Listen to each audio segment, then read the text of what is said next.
Politik hukum negara yang paling mendasar dicantumkan dalam alinea keempat pembukaan Undang-Undang Dasar Republik Indonesia.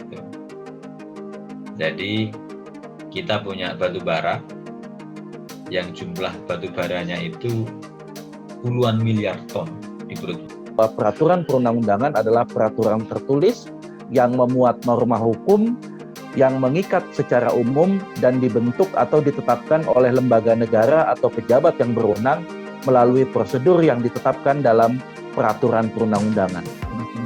Tersebut dibuat dalam peraturan yang dijadikan dasar pembuatan sama atau bisa PP berdasarkan pada peraturan presiden.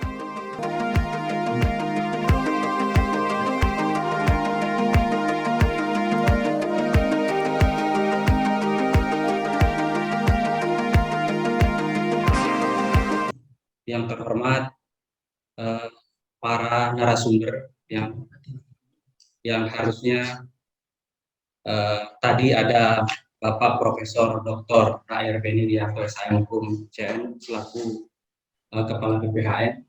Namun karena hari ini pagi ini beliau belum bisa bergabung dengan kita. Jadi sebagaimana tadi sudah diumumkan oleh pembawa acara bahwa acara kita yang pertama, materi kita yang pertama adalah terkait dengan pengaturan sektor sumber daya alam, energi dan pertambangan dalam peraturan perundang-undangan. Dalam acara pelatihan ini meskipun secara virtual. Sebelumnya perkenalkan, saya Sunarto Effendi akan memandu sesi materi pertama pelatihan legal drafting pengaturan pengelolaan sumber daya alam tahun 2021. Baik teman-teman peserta, Bapak Ibu sekalian, peserta pelatihan legal drafting, pada materi kita yang pertama ini telah bergabung di tengah-tengah kita Bapak Bisman Bakhtiar, SHMH-MM. Tadi beliau juga sudah menyampaikan pengantar kepada teman-teman dan sudah menyapa teman-teman. Sebelumnya saya akan membacakan CV singkat beliau biar kita dan teman-teman juga semakin dekat dan tahu siapa Pak Bisman Bakhtiar ini. Tadi sudah disampaikan juga bahwa beliau merupakan Direktur Eksekutif Pusat Studi Hukum Energi dan Pertambangan. Beliau juga advokat dan legal konsultan di JLP Law Firm Jakarta, saksi ahli di persidangan perkara sengketa pertambangan, tenaga ahli Komisi 7 DPR RI bidang energi dan sumber daya mineral, lingkungan hidup, riset dan teknologi dari tahun 2009 sampai 2019. Jadi pengalaman beliau di bidang hukum energi dan pertambangan sangat panjang sekali. Terus kemudian beliau juga ketua tim ahli penyusunan RUU Pertambangan Minerba tahun 2015-2019, ketua tim ahli penyusunan RUU Migas tahun 2010-2019, Pokja Omnibus Law dan Sekretaris Departemen Pertambangan Majelis Nasional KAHMI tahun 2017-2022, ketua bidang hukum dan advokasi DPP Pengembang Indonesia tahun 2017-2022, Kompartemen Advokasi dan Konsultasi Hukum dan Pengurus Pusat Himpunan Pengusaha KAHMI HIPKA tahun 2016-2021, dan beliau juga ketua tim hukum Koalisi Masyarakat Sipil Pengawal Konstitusi Sumber Daya Alam tahun 2016-2018. Jadi pengalaman beliau di bidang hukum energi dan pertambangan sangat luar biasa, sehingga ini kesempatan yang luar biasa juga bagi kita bersama untuk belajar bagaimana legal drafting terkait dengan pengaturan pengelolaan sumber daya alam tahun 2021. Baik Bapak Ibu teman-teman peserta pelatihan, materi kita yang pertama ini adalah pengaturan sektor sumber daya alam, energi dan pertambangan dalam peraturan perundang-undangan. Jadi ini sangat menarik. Sebelum kita belajar teknis terkait dengan penyusunan atau perancangan peraturan perundang-undangan, alangkah lebih baiknya kita mengenal dulu bagaimana sih sumber daya alam kita yang kaya, khususnya di sektor energi dan pertambangan, diatur di dalam peraturan perundang-undangan. Bagaimana peraturan kita mengatur SDA kita ini. Nah, ini akan disampaikan oleh yang terhormat Bapak Gisman Bakhtiar. Baik, langsung saja kepada Bapak Gisman Bakhtiar kami persilakan. Waktunya kita ada waktu 1,5 jam atau 90 menit. Jadi ada sesi materi sekitar 1 jam lebih dan selanjutnya akan dibuka dengan sesi tanya jawab. Kepada yang terhormat Bapak Gisman, kami persilakan. Terima kasih. Bismillahirrahmanirrahim. Assalamualaikum warahmatullahi wabarakatuh. Rekan-rekan yang saya hormati, kita ketemu lagi ini dalam materi yang pertama, yaitu materi tentang pengaturan sumber daya alam, energi, dan pertambangan. Jadi seperti tadi disampaikan bahwa hari ini sebenarnya adalah pelatihan legal drafting, khususnya diarahkan kepada bagaimana legal drafting itu diarahkan untuk menciptakan pengaturan sumber daya alam, energi, dan pertambangan yang baik. Gitu. Sebelum nanti mendapatkan materi tentang yang teknis-teknis dan tentang substansi legal draftingnya, maka pada pagi hari ini sangat tepat kalau kita antarkan tentang sumber daya alamnya. Kita antarkan tentang energi dan pertambangannya. Nah, karena ini pelatihannya tentang legal drafting, maka yang akan kami sampaikan adalah hanya tentang pengantar, introduction, atau pengetahuan awal tentang pengaturan sumber daya alam, energi, dan pertambangan. Nanti di pelatihan dasar hukum energi dan pertambangan, kami akan masuk ke materi apa sih tambang, apa sih energi, apa sih masalah-masalahnya, dan apa sih bagaimana bisnis prosesnya. Itu nanti pelatihan berikutnya tentang pelatihan dasar hukum energi dan pertambangan. Nah, tapi kalau di sini kami hanya akan mengantarkan ini loh pengaturan tentang energi dan pertambangan, pengaturan tentang sumber daya alam. Nah, dengan memahami awal di pagi hari ini, diharapkan nanti di sesi berikutnya Anda semuanya, rekan-rekan semuanya, adik-adik mahasiswa semuanya, atau teman-teman sarjana, itu nanti akan step berikutnya memahami bagaimana membuat peraturannya. Gitu. Nah, ini yang menjadi penting. Kenapa kita adakan pelatihan legal drafting ini, rekan-rekan semuanya? Diawali karena memang salah satu problem dari pengelolaan sumber daya alam ini adalah problem hukum. Nah, nanti saya jelaskan di materinya. Sehingga kalau nanti hukumnya bisa diperbaiki, kita harapkan nanti pengaturan sumber daya alam nanti bisa menjadi lebih baik. Oke. Nah, sebelumnya saya izinkan share screen di materi ini. Sudah terlihat? Terlihat ya? Terlihat.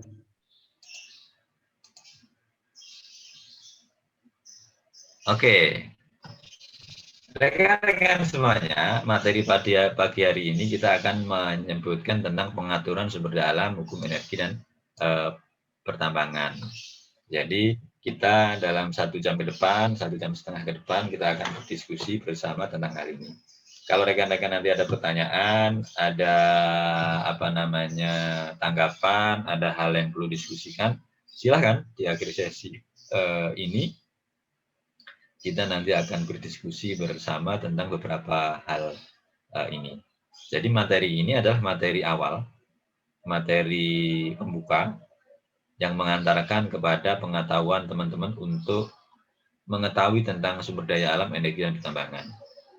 Dan berikutnya nanti akan disampaikan dari bapak-bapak dari pejabat Badan Pembinaan Hukum Nasional, Kementerian Hukum dan HAM, itu nanti tentang bagaimana membentuk hukumnya, bagaimana membuat pengaturannya. Nah, harapannya begini logikanya. Ada sumber daya alam, energi, dan pertambangan, ada masalahnya. Salah satu adalah masalah hukum, dan bagaimana cara menangani, memperbaiki problem-problem hukumnya itu. Nah, sehingga kami harapkan nanti diskusi dengan Badan Pembinaan Hukum Nasional BPHN, dengan Pak Kapus, dengan pejabat yang ditunjuk menjadi pemateri, akan mengantarkan bahwa lebih spesifik bahwa legal drafting ini bagaimana mengantarkan menjadi sumber daya alam yang diharapkan. Oke. Tadi perkenalan sudah disampaikan oleh moderator, tetapi boleh ini sedikit untuk sebagai pengantar bahwa karena kita tidak kenal kalau tidak sayang, atau sebaliknya kita tidak sayang kalau tidak kenal, dan ini kompetensi kami, insya Allah cukup punya pengalaman yang dari pengalaman ini kami akan berbagi, tapi tentunya masih banyak kekurangan dan kelemahan yang nanti saya kira teman-teman yang bisa melengkapi, tidak perlu saya bacakan, tetapi dari pengalaman dan kompetensi kami nanti paling enggak menjadi bekal bagi saya untuk mengantarkan di materi ini. Rekan-rekan yang saya hormati, yang ingin saya katakan pertama adalah bahwa Indonesia ini punya kekayaan sumber daya alam yang luar biasa besar. Gitu. Jadi kita punya batu bara yang jumlah batu baranya itu puluhan miliar ton di perut bumi Indonesia. Dan Indonesia itu termasuk peringkat 15 yang punya cadangan batu bara terbesar. Bahkan kalau untuk ekspornya bisa peringkat keempat. Ekspor batu bara. Artinya dari batu bara itu sebenarnya hasil yang bisa diharapkan oleh Indonesia luar biasa.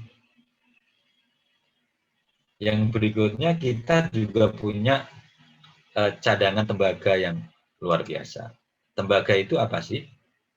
Tembaga itu adalah salah satu alat-alat elektronik itu dari tembaga. Baja-baja besi-besi dari tembaga.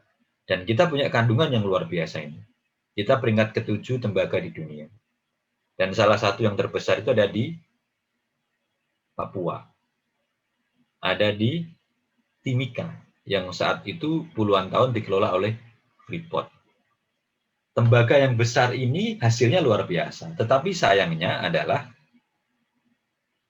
contoh saja Freeport yang di Timika itu puluhan tahun dikelola, royaltinya untuk Indonesia itu sebelum tahun 2012 hanya 3,75%. Sebelumnya bahkan 2%. Jadi artinya adalah contoh di Freeport saat itu karena Freeport belum dibeli Indonesia sahamnya 51%, maka 97% itu masuk ke luar negeri. Itu tembaga. Yang berikutnya kita punya cadangan emas yang juga besar, dan ini juga salah satu yang terbesar di Freeport juga di Papua. Kita punya sumber daya emas itu 6.000 sekian ton, cadangannya sekian ribu juga ton. Bayangkan kalau emas berton-ton itu apakah tidak bisa membuat kaya bangsa Indonesia. Problemnya adalah teman-teman semuanya, emas yang berton-ton itu salah satunya yang terbesar ada di Timika, Papua, itu saat dikelola Freeport, royaltinya itu hanya 1% sebelum tahun 2012. Artinya 99% itu adalah langsung masuk ke luar negeri, dibawa oleh Amerika. Baru pada tahun 2014 ke atas, negosiasi dengan Alor, royalti emas bisa sampai naik menjadi 3,75%. Artinya 96,25% tetap mengalir ke asing. Gitu. Nah, inilah kondisi sumber daya alam kita. Selain itu kita punya timah. Timah ini paling besar ada di Pulau Bangka Belitung. Dan kita termasuk peringkat 5 cadangan timah di dunia. Artinya luar biasa ini kekayaan mineral Indonesia, sumber daya alam Indonesia. Dan sama timahnya pun juga lebih banyak yang menikmati bukan bangsa Indonesia, tetapi bangsa asing. Termasuk kita punya nikel dunia, ini kita peringkat 8 nikel. Tetapi untuk eksportir kita peringkat 1 sebenarnya kalau nikel itu. Makanya sekarang kita dilarang ekspor mineral mentah. Dan Indonesia itu menguasai hampir 60% pasar nikel dunia. Artinya dengan nikel ini kita bisa memainkan dunia, apalagi nikel ini sekarang menjadi produk yang sangat hot. Karena apa? Nikel ini salah satu bahan utama baterai. Nah, baterai itu adalah bahan utama untuk mobil listrik, yang sekarang mobil listrik lagi banyak mau dikembangkan. Misalkan dulu rame Tesla, apakah mau membangun industri di Indonesia. Nah, ini bahan baku utamanya adalah nikel.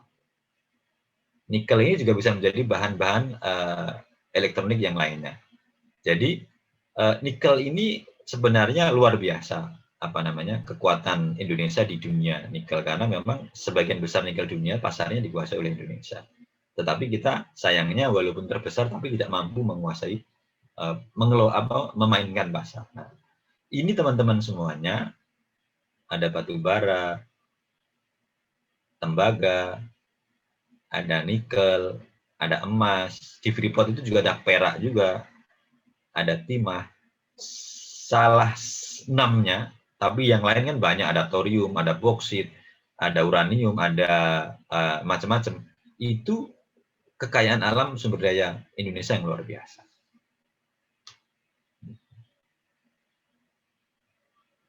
Belum lagi misalkan kekayaan di migas.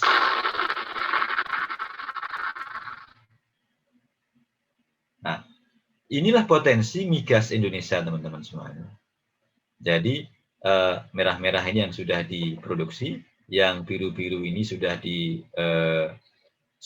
cadangan terbukti tetapi belum diproduksi atau belum dieksploitasi.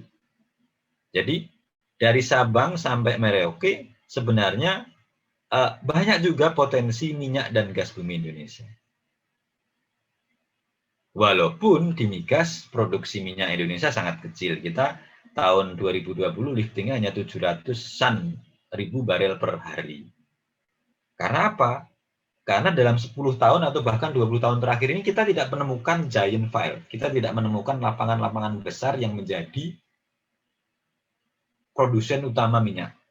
Kita terakhir punya itu di Exxon Mobil Blok Cepu dengan 250 barel per day. Sebelumnya kita punya di Blok Rokan yang dikelola oleh Chevron, yang sekarang sudah dialihkan ke Pertamina. Jadi sayangnya kita hari ini tidak menemukan blok-blok migas besar lagi. Karena apa? Karena kita tidak banyak eksplorasi. Eksplorasi itu kegiatan untuk mencari kandungan minyak bumi. Nah, nanti yang tentang begini-gini akan kita jelaskan pada saat pelatihan hukum dasar energi dan pertambangan. Nah, apa sih eksplorasi? Apa sih eksploitasi? Apa sih IUP? Apa sih kontrak karya? Apakah sih PKP 2B? Bagaimana sih bisnis prosesnya tambangan? Itu nanti pelatihan berikutnya. Nah, sekarang kita hanya akan mengenal pengaturannya saja.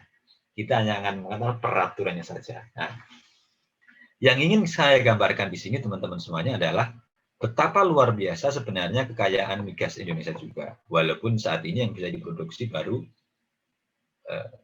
terbatas, baru sedikit. Itu. Hampir semua wilayah ada. Sumatera ada, Kalimantan ada, Jawa apalagi ada. Terus Jawa ini kecil-kecil tadi kalau Jawa ya. Terus Papua ada, Sulawesi ada. Artinya teman-teman semuanya kekayaan alam Indonesia baik berupa mineral, baik berupa batu bara, baik berupa minyak dan gas bumi itu sebenarnya besar. Kami punya data yang update ya kalau diperlukan tentang potensi-potensi ini. Kami semua punya datanya ada di Pusep yang itu bisa diakses oleh teman-teman jika diperlukan. Ini peta pengelolaan migas Indonesia. Tapi ini lama ya, ini data lama. Beberapa blok saat ini sebenarnya sudah bisa dikuasai oleh Indonesia. Misalkan blok Total, blok Mahakam ini sudah masuk ke Pertamina. Ini Pertamina ya. Ini kan Perancis karena Total, sekarang sudah digantikan ke Pertamina. Terus misalkan lagi blok Siak, Chevron, ini oleh Amerika, sekarang sudah masuk ke Indonesia juga, karena dikelola oleh Pertamina. Cuman sayangnya, peralihan ke Pertaminanya itu bukan peralihan gratis. Tidak otomatis, tapi Pertamina harus bersaing dengan perusahaan asing juga. Pertamina harus membayar mahal. Aneh kan? Jadi anehnya itu kira-kira begini. Jadi saya punya sawah. Apakah sawah itu akan saya kelolakan kepada anak saya atau kepada orang lain, itu saya tenderkan. Nah, ternyata menang anak saya. Padahal kalau sawah-sawah saya mestinya kan saya dikelolakan anak saya, ngapain harus pakai tender? Cukup aja ditunjuk. Nah, tapi itu pelatihan berikutnya saja. Bagaimana teknis memilih blok migas, menunjuk blok migas, pengelolaan blok migas itu nanti di pelatihan hukum migas. Kami juga akan menyelenggarakan itu. Nah, tapi yang ingin kami gambarkan adalah bahwa migas Indonesia itu besar, tapi sebagian besar dikuasai atau dikelola oleh asing, tetapi pelan-pelan sudah bisa beralih ke Indonesia. Apakah kita anti asing? Tidak. Karena apa? Asing pun dibutuhkan dalam konteks bagaimana investasi di Indonesia. Tetapi yang kita permasalahkan hari ini adalah proporsionalitas, keadilan. Tidak ada masalah dengan asing di Indonesia, tetapi bagaimana tetap Indonesia menguasai migasnya, Indonesia tetap mendapatkan manfaat yang sebesar-besarnya. Oke. Nah, dari sini teman-teman semuanya kita akan mendapatkan gambaran bahwa Indonesia ini kaya sumber daya alam, tambang, energi, dan migas, tetapi pengelolaannya belum optimal. Kita setelah kaya, ternyata kita masih dihadapkan dengan realitas seperti ini. Jadi, kesenjangan yang luar biasa. Masih ada orang miskin, masih ada antrian, dan sebagainya. Nah, inilah yang terjadi. Yang ingin saya katakan adalah, loh, kita kan kaya emas, kaya migas, kaya batu bara, kaya timah, tetapi kenapa kok rakyat masih miskin? Tetapi kenapa kok belum mampu kekayaan tersebut menciptakan kesejahteraan? Tetapi kenapa kok kekayaan itu masih tidak cukup mampu membuat Indonesia lebih makmur? Berarti ada yang salah dong. Nah, itu yang kita ingin bicarakan pada hari ini. Dan itulah yang sebenarnya menjadi visi dan misinya BUSYEK. Pasti ada yang salah. Yang salah satunya adalah tata kelolanya. Dan tata kelola itu didasari dengan hukum dan peraturan. Oke, berikutnya sebelumnya.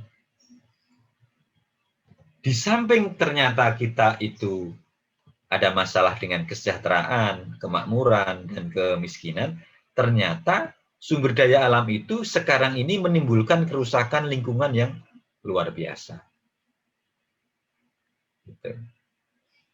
Coba lihat kalau rekan-rekan pernah terbang di atas, naik pesawat di atas Kalimantan Timur, di atas Kalimantan Selatan, akan kelihatan sangat menganga lubang-lubang bekas tambang seperti ini. Dan ini merusak lingkungan.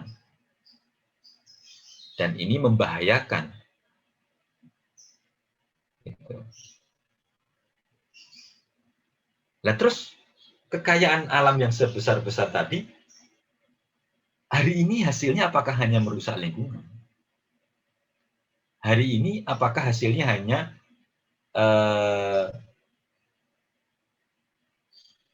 lingkungan yang menjadi tidak baik? Itu.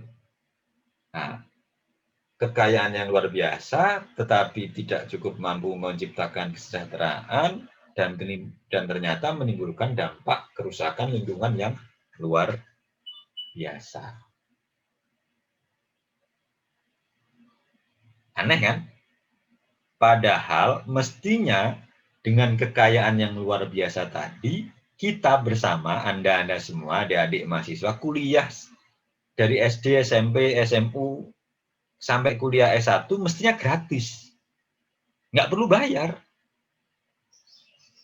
Negara lah yang harus bayar. Karena apa? Kita kaya kok. Kita punya emas, punya tambang, punya batu bara, punya migas, punya timah, punya tembaga. tinggal itu dijual, dikelola oleh negara, hasilnya masuk ke kas negara untuk membiayai pendidikan, membiayai infrastruktur. Mestinya kan kuliah gratis loh. Ternyata kan enggak. Ternyata kan kita masih bayar. Ternyata negara masih memungut pajak yang luar biasa besar kepada rakyatnya. Artinya adalah kekayaan sumber daya alam ini tidak cukup mampu dikelola sehingga tidak bisa menciptakan kesejahteraan. Yang ada adalah kekayaan itu bahkan menimbulkan kerusakan lingkungan. Berarti ada yang salah dong? Iya. Apa yang salah? Hukumnya, pengaturannya. Karena kalau sebagaimana cita-cita hukum itu adalah untuk menjamin bagaimana terjadi tertib sosial, tertib masyarakat, tertib bernegara, dan tertib berekonomi. Bagaimana cara memperbaikinya? Mulai dari hukumnya, salah satunya adalah dengan undang-undang yang baik. Oleh karena itu, pelatihan legal drafting ini menjadi sangat penting. Karena apa? Bagaimana nanti rekan-rekan cukup mampu memberikan kontribusi untuk bagaimana pengaturan-pengaturan tentang sumber daya alam ini menjadi lebih baik.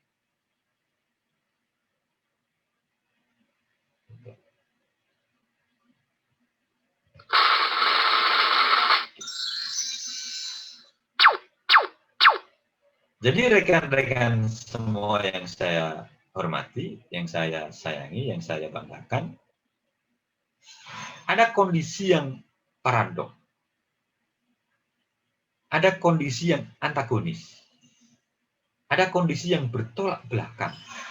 Bahwa Indonesia ini punya sumber kekayaan alam yang luar biasa besar. Tetapi tidak bisa mensejahterakan rakyatnya dan menimbulkan dampak lingkungan yang luar biasa. Problem yang utama adalah soal kepastian hukum. Apa kepastian hukum itu? Pertama, unsur yang paling elemen dalam kepastian hukum itu adalah peraturan.